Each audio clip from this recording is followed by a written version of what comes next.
안녕하세요. 혹시 자식 농사를 짓는다는 말 아시나요? 자식을 키우는 일을 농사에 빗대어 하는 말인 거 다들 아실 거예요.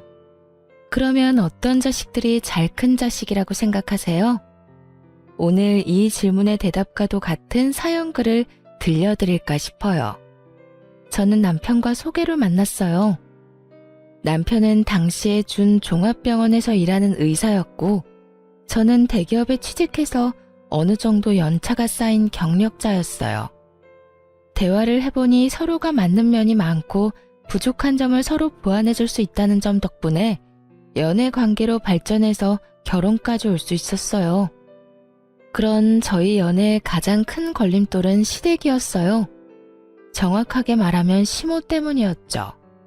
시댁은 잘 사는 편으로 시부는 사람 좋은 인상에 싫은 소리를 잘하지 못하는 사교적인 사람이었어요.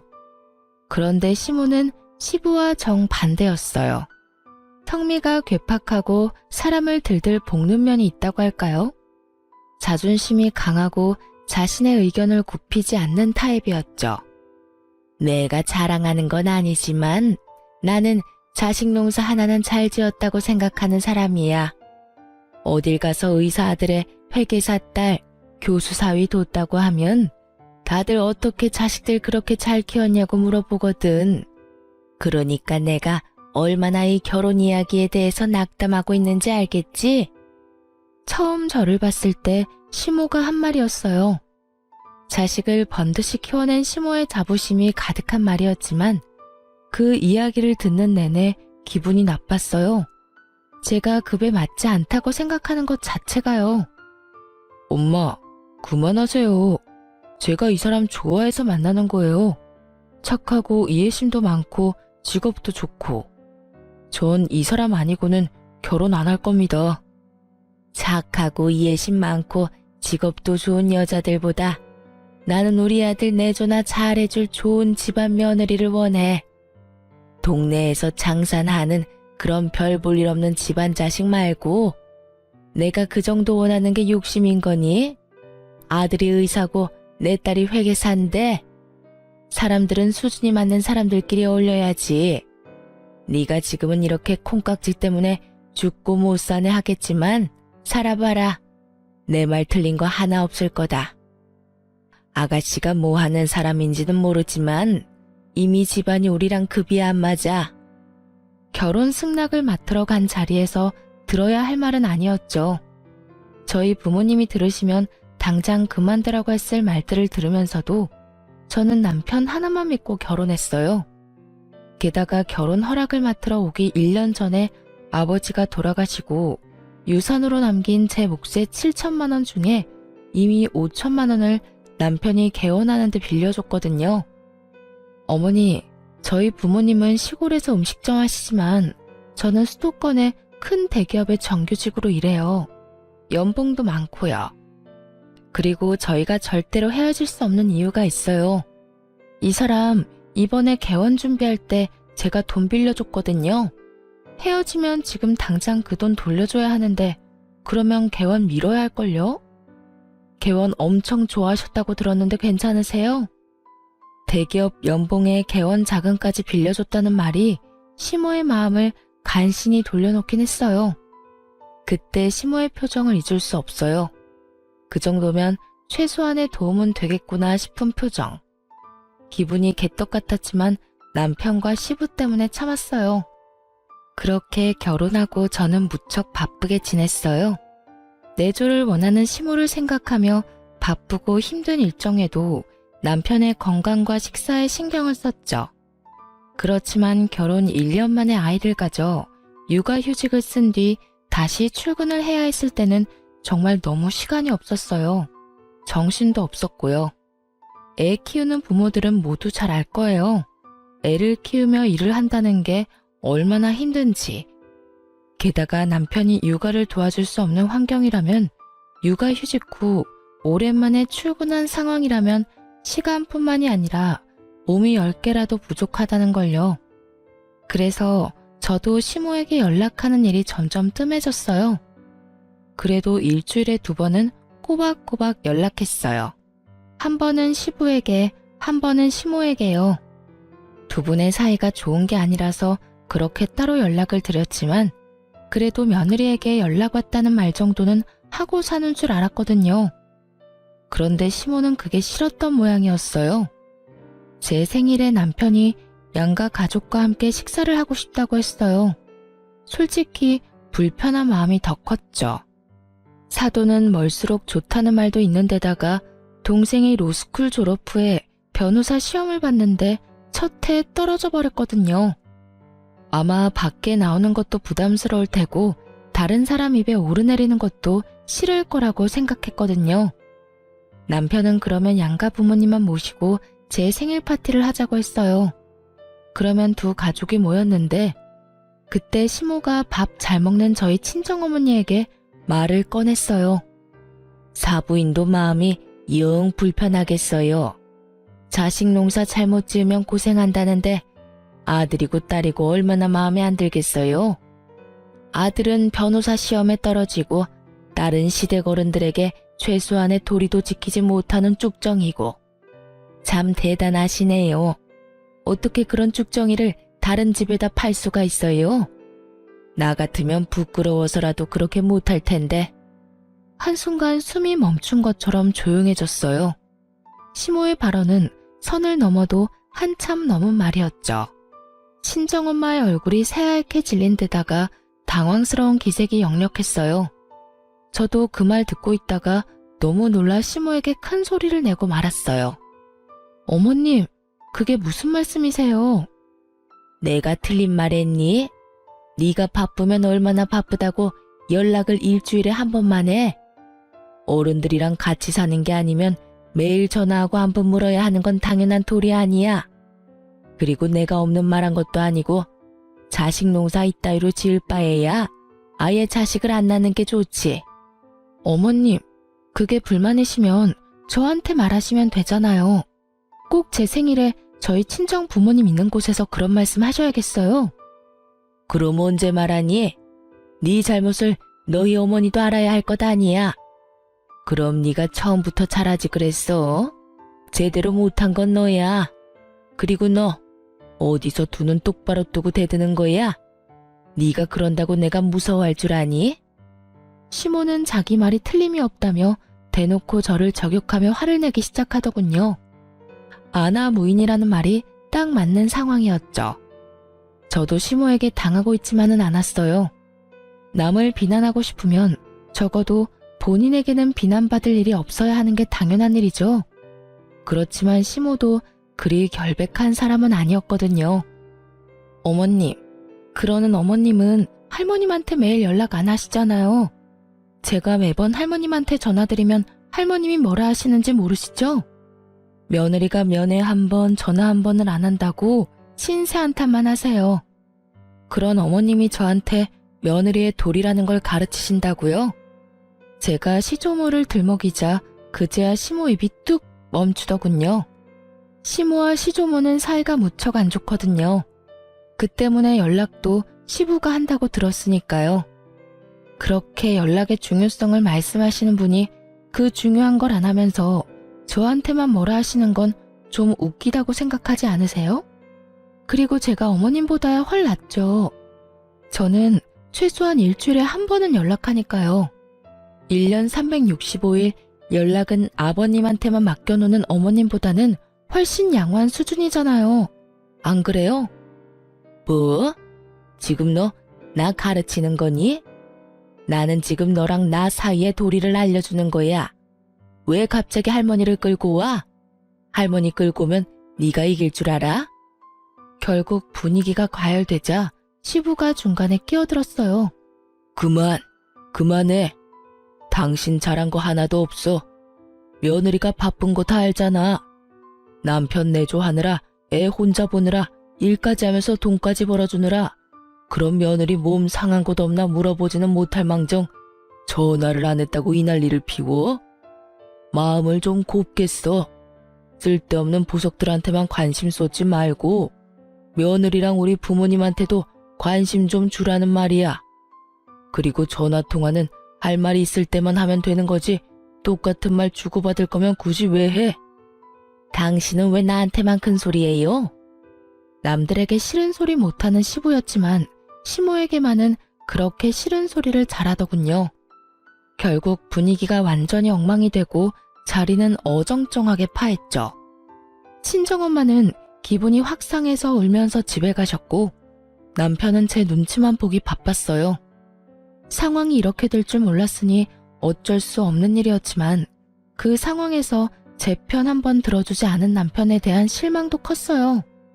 매일 연락하지 않았다는 이유로 남의 귀한 자식들을 쭉정이로 만들어 친정어머니를 모욕한 시모를 용서하고 싶은 마음은 눈꽃만큼도 없었어요. 걸어온 싸움은 받아주는 게 당연한 거고요. 동생은 그 다음 해에 변호사 시험에 합격했어요. 그리고 꽤 큰 로펌에 취직하게 됐고요. 동생뿐만 아니라 저에게도 좋은 일이 있었어요. 부서에서 승진하게 됐거든요. 직급이 높아져 연봉에도 좋은 일이 생겼죠. 딱히 시모에게 알리고 싶은 마음도 없었어요. 동생이 대형 로펌에 취직한 다음 달에 남편 시모와 함께 남편의 외삼촌들, 즉 외가 식구들 모임에 가게 됐어요. 솔직히 안 가고 싶었지만 남편이 애걸복걸하는 바람에 나가게 됐거든요. 이때도 시모와 제 사이는 냉랭했죠. 그런데 외숙부가 지인과의 사이에 문제가 있었던 것 같더라고요. 서로 의가 상해서 고소 고발을 하겠다며 법정 다툼을 예고한 상황이었다는데 변호사를 어떻게 구해야 하는지 이야기가 나왔거든요. 여보, 처남한테 이야기 한번 해봐. 이번에 변호사 시험 합격하고 대형 로펌에 들어갔다고 하지 않았어? 들뜬 얼굴로 제게 묻는 남편을 보다가 제가 시모에게 얼굴을 돌렸어요. 시모가 아주 도도하고 당연한 얼굴로 저한테 명령을 했어요.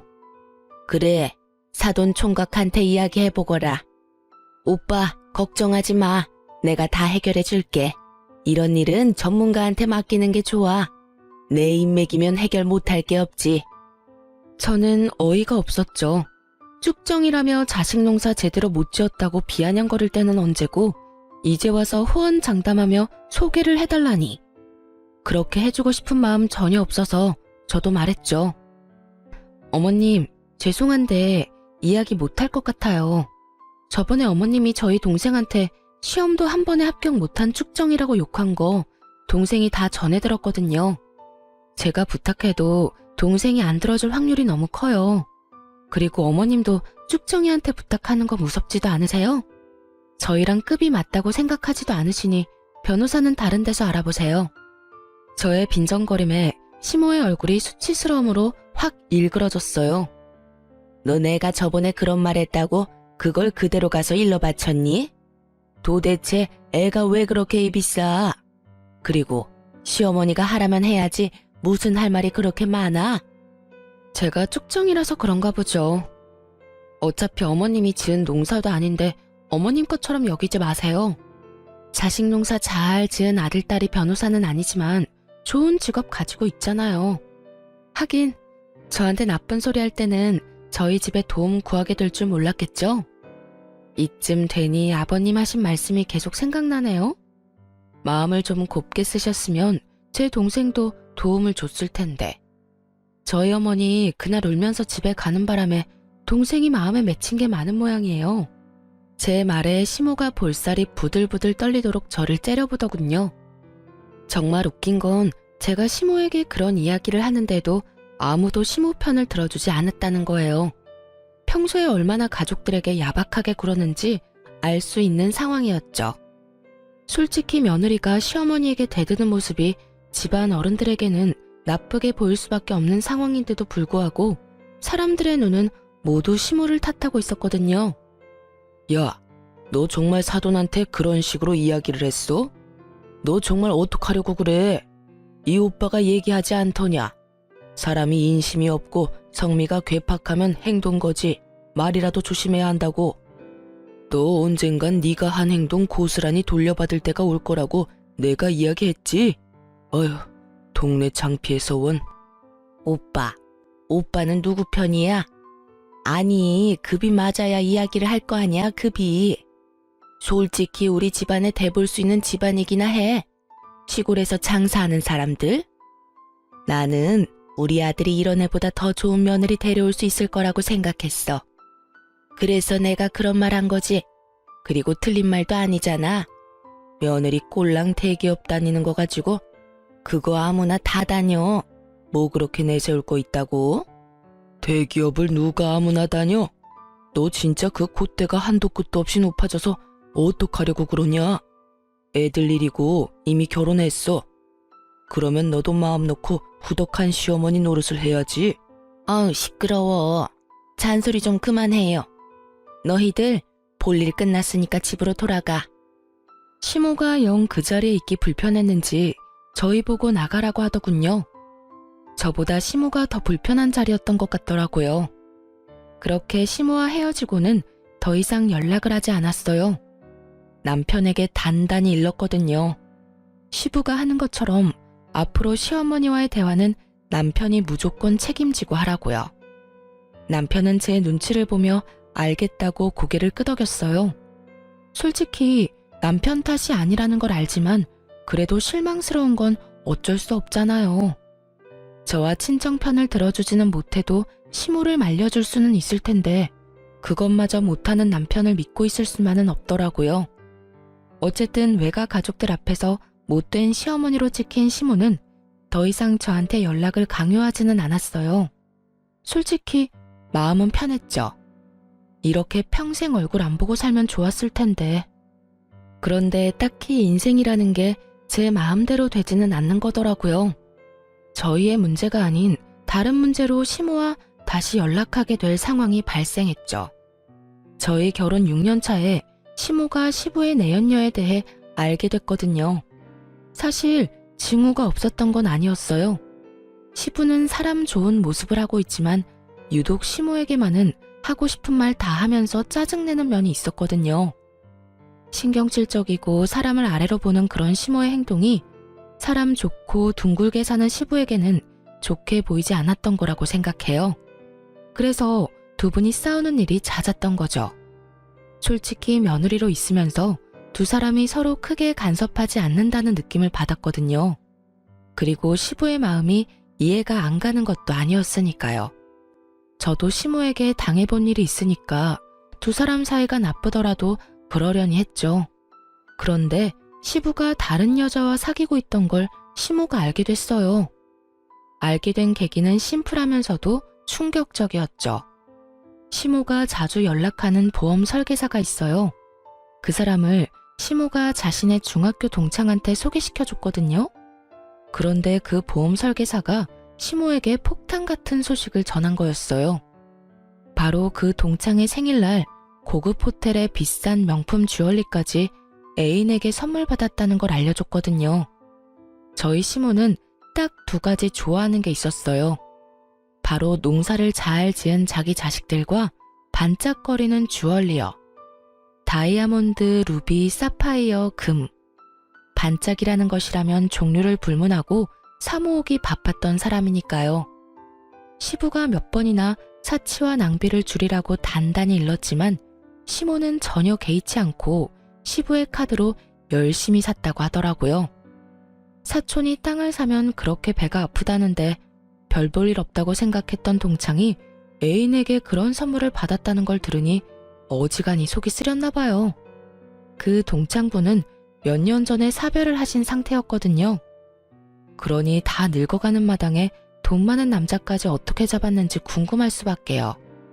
그렇게 눈에 불을 켜고 동창의 애인을 찾아 나섰던 시모의 눈에 동창과 팔짱을 끼고 백화점을 활보하고 있는 자신의 남편을 발견한 거죠.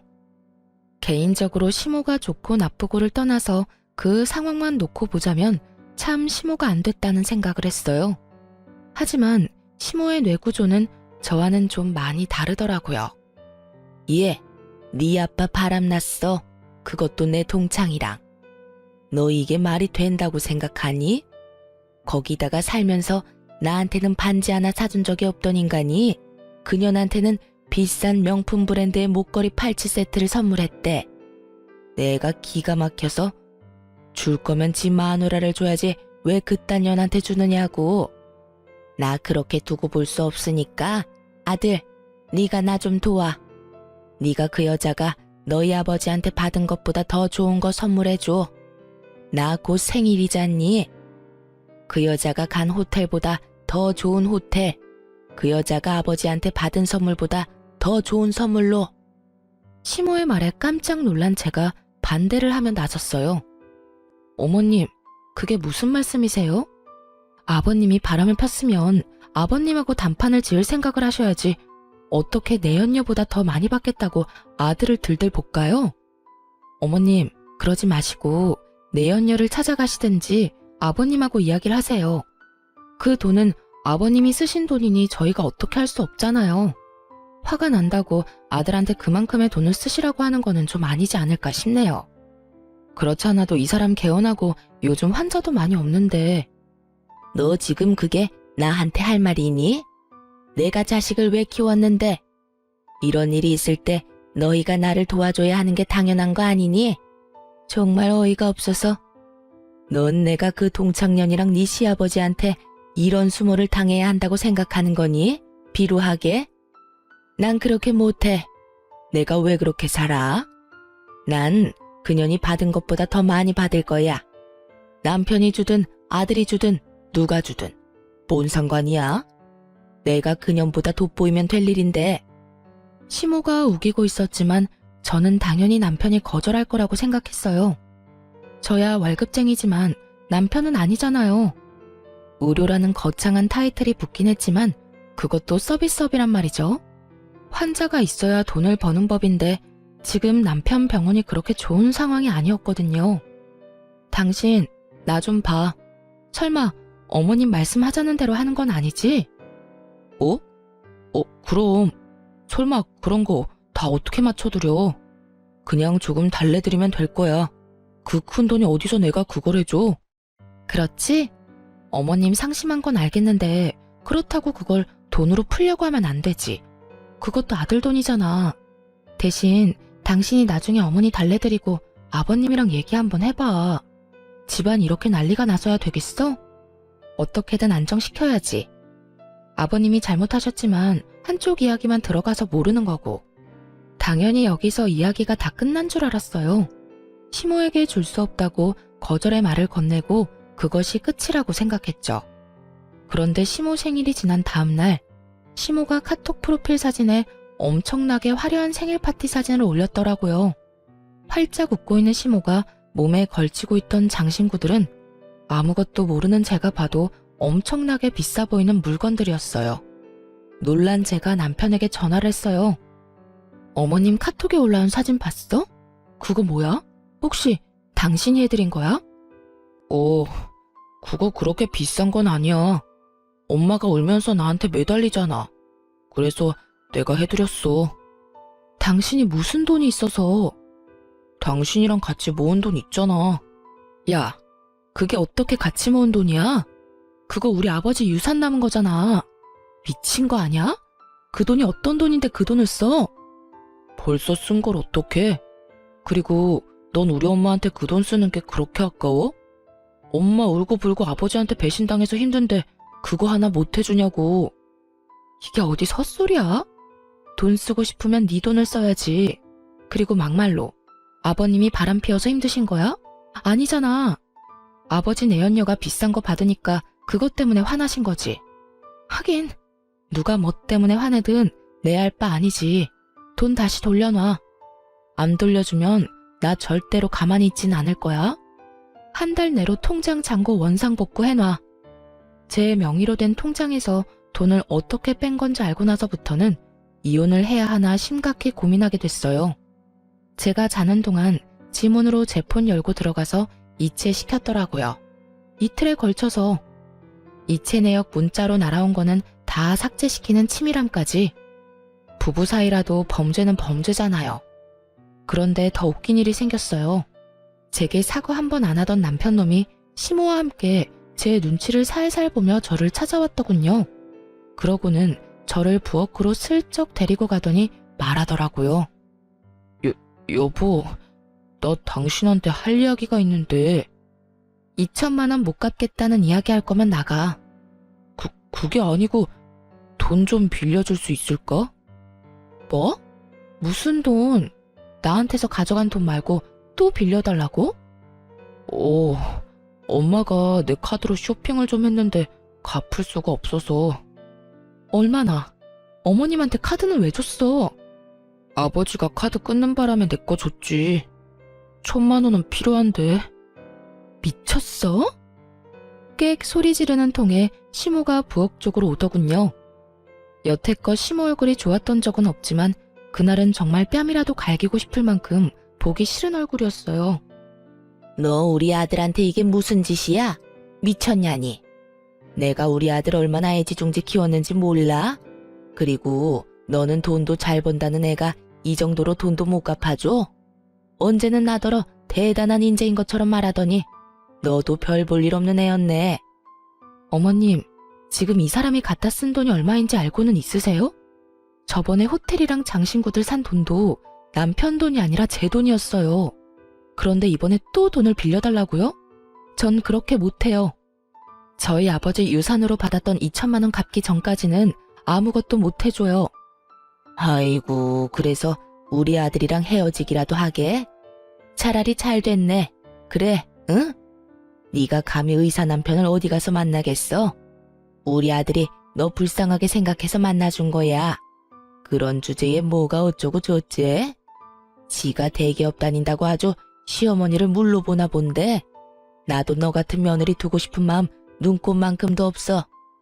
시모에게 심한 말을 듣고 있는데도 남편 놈은 멀뚱멀뚱 저와 시모를 쳐다보고만 있더군요. 결국 열받은 제가 남편에게 화냈어요. 이게 당신 뜻이야? 어머님 앞세워서 돈 1,000만 원 나한테 빌려가겠다는 게 당신 생각이냐고. 내가 자고 있을 때 내 지문으로 몰래 돈 꺼내간 것도 그렇고 내 돈 함부로 사용하는 것도 그렇고 도저히 생각해봐도 답이 안 나와. 혹시 당신 나하고 이혼하고 싶어서 이런 짓 하는 거야? 그러면 계획대로 잘 됐네. 당신이 하는 행동들 이제 이해하기조차 싫으니까 그냥 깔끔하게 이혼해. 여보, 갑자기 이혼이라니. 별일도 아닌 걸로 무슨 이혼이야. 갑자기가 아니지. 네가 한 짓을 보고 말해. 그리고 네 엄마가 쓴 돈 정도는 네가 알아서 갚아. 마누라한테 손 벌리지 말고. 너 그걸 지금 말이라고? 그런다고 우리가 무서워서 벌벌 떨 줄 아니? 두고 봐라. 누가 더 손해인지. 네가 우리 아들하고 이혼하고도 좋은 남자 만날 수 있을 거라고 생각해? 네 주제를 알아. 너 같은 년은 죽었다 깨어나도 우리 아들 같은 남자 못 만나. 마음대로 생각하세요. 자는 동안 마누라 재산 몰래 빼돌린 인간이 제대로 된 인간일 리가 있겠어요? 그런 행위를 범죄 행위라고 하거든요. 저도 마누라 돈 빼돌리는 남편 필요 없어요. 그렇게 저는 남편과 이혼 소송에 들어갔어요.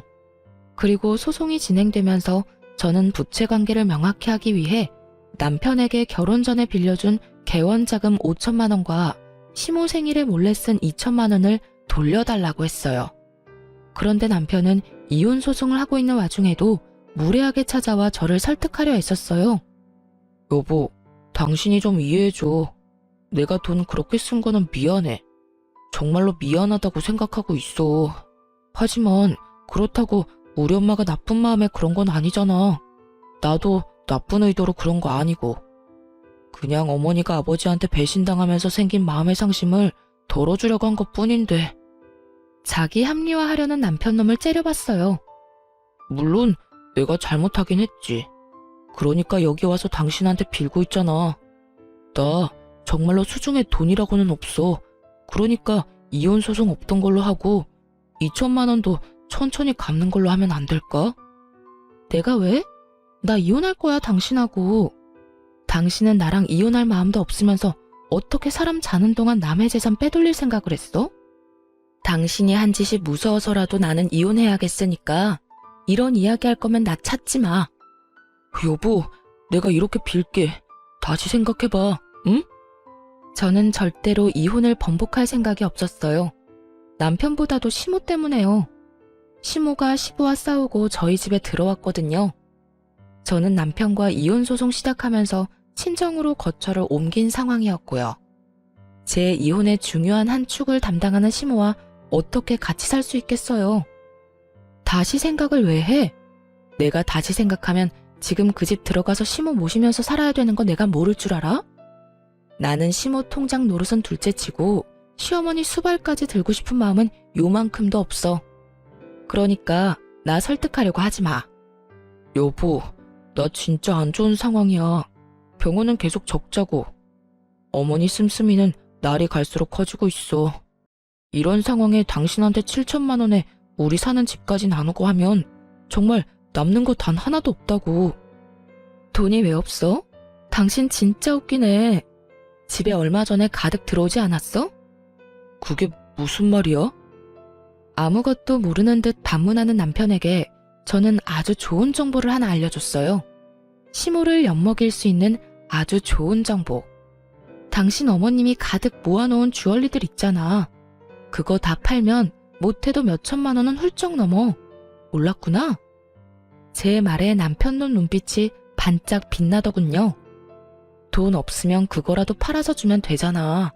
어차피 돈 쓴 건 어머님이니까 어머님이 갚아야 하지 않겠어? 근데 그거 얌전히 주시려나 모르겠네. 친아들 마냥 아끼고 있으니. 이 정도 말하면 알아들었을 거라고 생각했어요.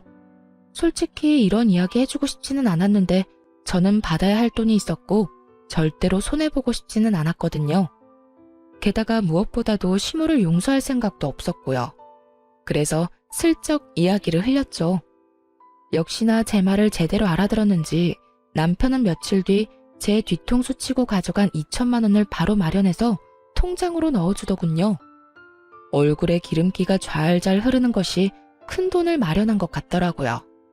다행이네. 이해력은 나쁘지 않아서. 일단 2천만 원은 해결됐고 나머지 5천만 원도 빠른 시일 내에 해결해.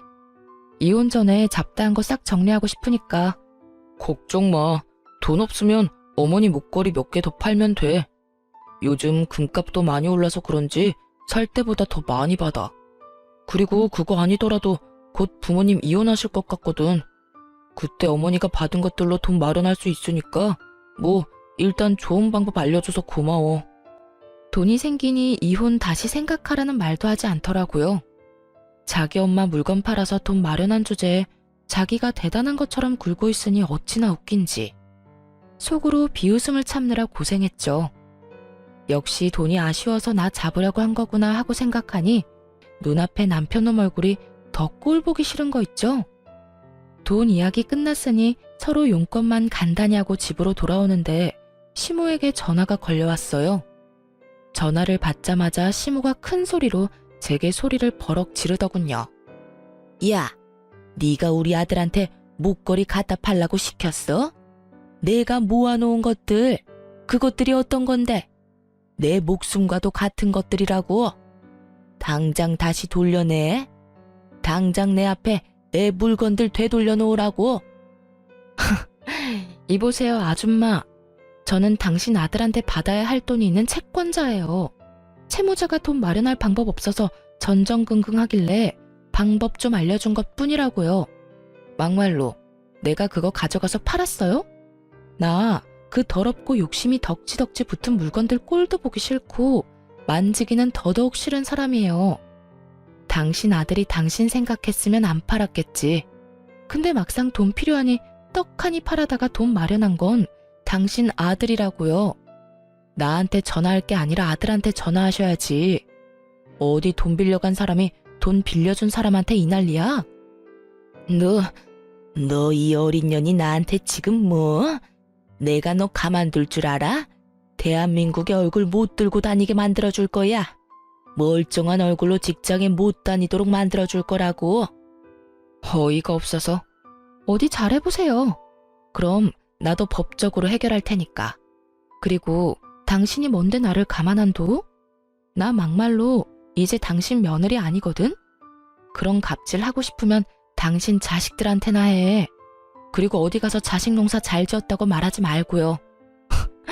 자식을 얼마나 잘 키웠으면 엄마가 목숨보다 사랑하는 장신구 갖다 팔아서 돈을 마련하는 아들이 됐을까? 하긴 그 나물에 그 밥이라고. 다 같은 그릇에 담겨있는데 다를 리가 있을까 싶네요. 다시 생각해도 웃기네. 자식 농사. 남 욕하면서 깎아내리기 전에 아줌마 집구석이나 잘 간수해요. 자는 동안 마누라 지문으로 몰래 돈이나 털어가는 도둑놈 새끼 길러낸 주제에 자식농사는 무슨, 그 집 농사 다 망했네요. 마누라뿐만이 아니라 농부까지 잡아먹으려고 하는 거 보니 제 말에 시모는 곧 넘어갈 것처럼 꺽꺽대며 숨을 크게 몰아쉬더군요. 너 이런 짓 하고도 내가 아주 자기 분노를 이기지 못하고 괴물처럼 괴성을 내지르는 시모의 목소리에 저는 콧방귀나 꼈죠. 그렇게 사자가 달린 직업 가진 자식 자랑하면서 우리 집더러 급이 많니 안 많니 헛소리 짓거리던 시모가 결국 그 자랑스러워하던 자식에게 뒤통수를 거하게 맞았으니 얼마나 웃긴 일이에요. 남의 돈으로 상대방에게 과시하면서 즐거운 시간 보낼 때는 자기도 피해자가 될 거라는 생각은 한 번도 해본 적 없었을 거예요. 그렇지만 남편놈 보세요. 코너에 몰리니 부모고 뭐고 못 알아보고, 자식이 돼서 부모가 말도 안 되는 짓 저지르면 말릴 생각을 해야지 거기에 편승해서 후회할 짓을 하는 게 말이 되나요? 어쨌든 저야 돈 받았고 그 다음 5천만 원은 결혼 전에 써둔 차용증이 있으니 받을 수 있을 거라 기대하고 있었어요. 뭐 남편도 돈 없으면 이번에도 시모 재산 팔거나 개인 신용대출 받아서 줄 것 같아서 걱정 안 했어요. 그렇게 남편과 이혼 소송이 끝났어요. 아직 어린아이의 양육권과 친권은 당연히 제가 가져오게 됐고, 이 이혼이 시모의 행동과 남편의 손버릇 때문이었으니 제가 위자료를 받게 됐어요. 그런데 제 이혼이 확정된 시기에 시모도 시부와 이혼하게 됐어요. 전 남편이 시모가 받을 재산 분할에 아주 신경을 바짝 쓰고 있더군요. 그거 결정돼서 나오면 저한테 5천만 원과 위자료 주고 깔끔하게 헤어지자고요. 부모 돈을 자기 돈처럼 생각하는 놈을 보니 얼마나 웃기던지. 그런데 희희낙낙 아주 즐거운 시간을 보내던 전 남편이 몇 달 뒤에 그늘이 한껏 드리워진 얼굴로 저를 찾았어요. 그리고는 제 앞에서 또 무릎을 꿇고 빌더라고요. 여보, 돈 조금만 더 늦게 마련해주면 안 될까? 지금 상황이 크게 좋지가 않아서. 아, 그건 당신이 알아서 해야 할 일이지. 돈 갚을 수 있다면서 호언장담할 땐 언제고 이제 와서 이래? 분명히 부모님 이혼하면 돈 생긴다고 하지 않았어? 그런데 갑자기 왜 돈을 못 갚겠다는 건데? 위자료는? 양육비는? 안 되면 분할 납부라도 해. 나도 일이 이렇게 될 줄 몰랐으니까 그러지. 아버지 재산이 좀 있는 데다가 아버지가 바람 피워서 이혼하는 거라 당연히 엄마한테 재산 분할돼서 올 거라고 생각했지. 그걸로 당연히 급한 내 사정부터 해결하려고 했고. 그런데 아버지 재산의 대부분이 없어졌더라고. 상간녀 앞으로 아버지가 벌써 오래전에 옮겨놨던 거야. 게다가 더 웃긴 건 뭔지 알아? 우리 엄마가 아버지 카드로 사들인 주얼리 있지? 그거 귀금속들도 재산 분할 대상에 들어가더라고. 결국 엄마가 가진 귀금속들 때문에 도리어 재산 분할에서 엄마가 불리해지더라고. 그렇게 많이 사모았는지 몰랐어. 그래서 지금 우리 엄마한테 남은 거라고는 지금 사는 집 전세금 일부 정도고, 그거라도 남기려면 엄마가 가진 물건들 팔아서 아버지에게 도리어 돈을 더 줘야 할 판이야. 더 환장할 일은 아버지가 이혼 사유로 그 귀금속 사들이는 데 든 돈과 엄마 낭비벽을 콕 집어 말하는 바람에 위자료도 원하는 만큼 못 받게 됐다는 거야. 남 보기에 부끄러워서 이거 어디 가서 하소연하지도 못해. 솔직하게 말하자면 시부모의 이혼이 시모에게 좋은 방향으로 돌아갈 거라고는 생각 안 했어요. 시부에게 불리한 상황이지만 그만큼 시모의 낭비벽도 대단했으니까요. 그래서 처음부터 남편 계획대로 될 것 같지는 않더라고요. 그런데 머리를 쥐어뜯으며 짜증을 삭이며 말하는 전 남편을 보니 솔직히 어이가 없더군요. 자기 이혼 위자료와 부채를 해결하려고 시모를 이용하려고 한 놈이 시모가 받을 돈이 많지 않다는 걸 알고서 짜증을 내다니. 그래서 지금 당신 부모님 이혼이 당신 생각대로 되지 않아서 내 돈을 못 갚겠다는 이야기야? 당신이나 당신 어머니나 똑같네? 당신이 쓴 돈이야. 그럼 당신이 갚아야지. 그걸 어머니 재산에서 빼내려고 하는 거 보니 참 기도 안 차네. 어머니 돈이 당신 돈이라고 생각하는 건 아니지? 당신 어머님도 이런 자식 두고 어디 가서 자식 농사 잘 지었다고 말하기 곤란하겠네. 나 같으면 엄마 낭비벽부터 잡을 거야. 어차피 당신 어머님이랑 지낼 거 아니야? 두 눈 뜨고 코 베이지 말고 어머님이 당신 사정 봐주는 줄 알아? 당신이 어머님 사정 안 봐주는 것처럼 어머님도 똑같은 생각할 거라고는 생각 안 해봤어? 어머님이 무슨 생각하는지 내 눈에는 이렇게 훤한데 분명히 이혼해서 졌다고 생각하고 있겠지. 그러면 어떻게 될 것 같아? 나라면 전처한테 와서 애언을 할 게 아니라 너네 엄마 고삐부터 쪼아댈 거야. 분명히 그 내연녀한테 졌다고 생각하고 또 엄청난 사치 낭비하면서 다른 사람들한테 과시하려고 할 테니까. 당신은 자식이면서 그런 것도 몰라? 제 말을 들은 남편이 푹 숙이고 있던 얼굴을 번쩍 들더군요. 그 눈빛에 고인 불안함을 보니 본인도 감이 온 것 같더라고요. 내연녀가 생일에 고급 호텔에 비싼 주얼리를 받았다는 이유로 아들을 들들 볶아서 2천만 원을 개어내게 만드는 엄마인데 이혼해서 졌는데 가만히 있겠어요? 절대로 가만히 있을 위인이 아니죠. 거기까지 생각이 미쳤는지 그제야 전 남편은 제게 인사도 없이 헐레벌떡 뛰어가더군요. 저런 인간이 어떻게 의사가 됐는진 모르겠지만 이거 하나는 확실했어요. 시어머니가 자식 농사는 참 조져놨다는 거요. 그러고서는 얼마 안 돼서 남편이 저한테 5천만 원을 보냈더군요. 어떻게 이렇게 빨리 돈을 마련해 봤더니 돈도 안 되고 적자만 나던 병원을 팔았더라고요. 동네 자그마한 의원이긴 하지만 그래도 개원이라는 걸 소중하게 생각하던 남편이었는데 병원을 팔았다니 이제야 정신이 든 건가 싶기도 했죠. 개원이 포기하고 월급 받는 페이닥터로 일하고 있더라고요. 그리고 들려오는 이야기를 들어보니 시모의 고삐를 꽉 쥐고 있다고 하더라고요. 그 뒤로 시모가 낭비를 하거나 돈을 썼다는 이야기를 들어보지 못한 걸 보면 시모 숨통을 제대로 쥐고 있는 게 틀림없어 보였어요. 그러게 처음부터 정신 차리고 시모한테 안이 돌렸으면, 아니 시모한테 동조하지 않았더라도 이렇게 마누라랑 이혼하고 병원까지 팔 일이 있었겠냐고요.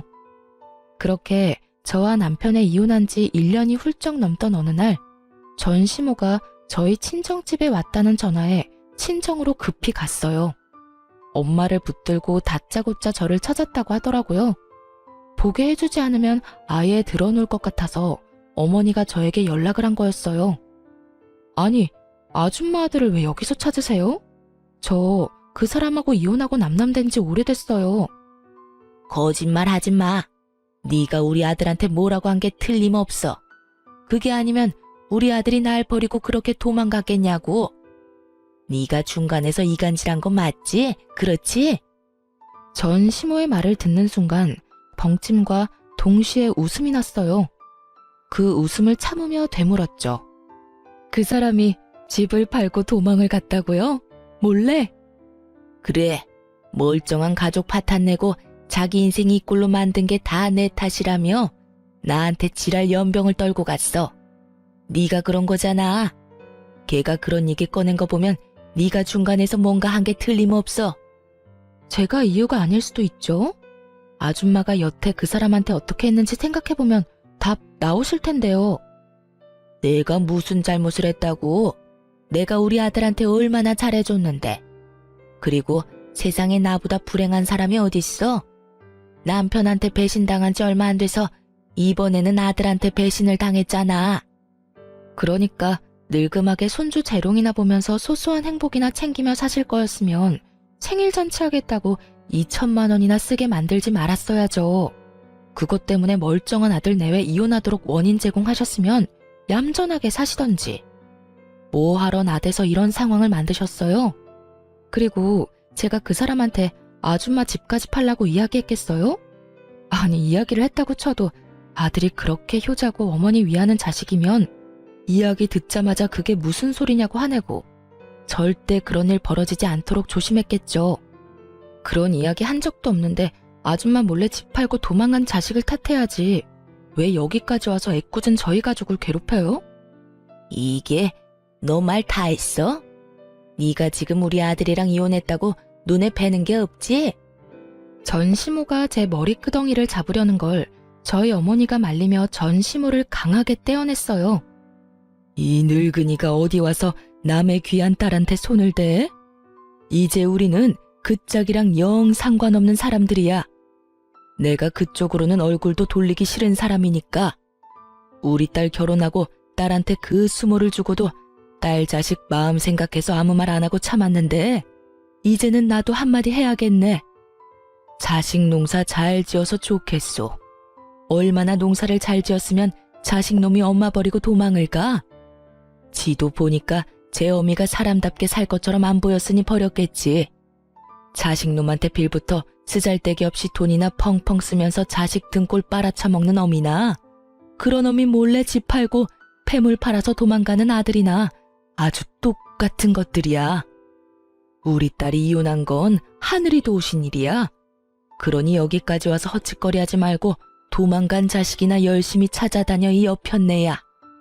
친정어머니는 그간 당했던 수모를 폭탄처럼 되돌려줬어요.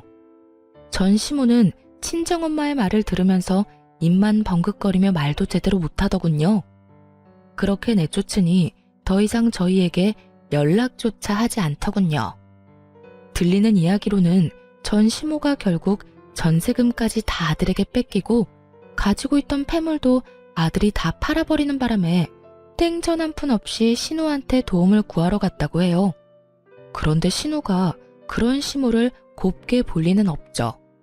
아버지랑 이혼하면서 재산 찢어진 것도 화가 날 일인데 그나마 분할받은 재산도 지키지 못하고 아들한테 다 갖다 바쳤다면서 왜 자기한테는 돈 한 푼 물려주지 않았냐고 말이죠. 시모가 신우가 힘들어할 때마다 돈을 조금씩 마련해서 줬다는 걸 저도 잘 알고 있었는데 이제와 돈 없고 백 없으니 구박을 하며 못 살게 구는 것이 참 자식들이 왜 저리 컸나 싶더군요.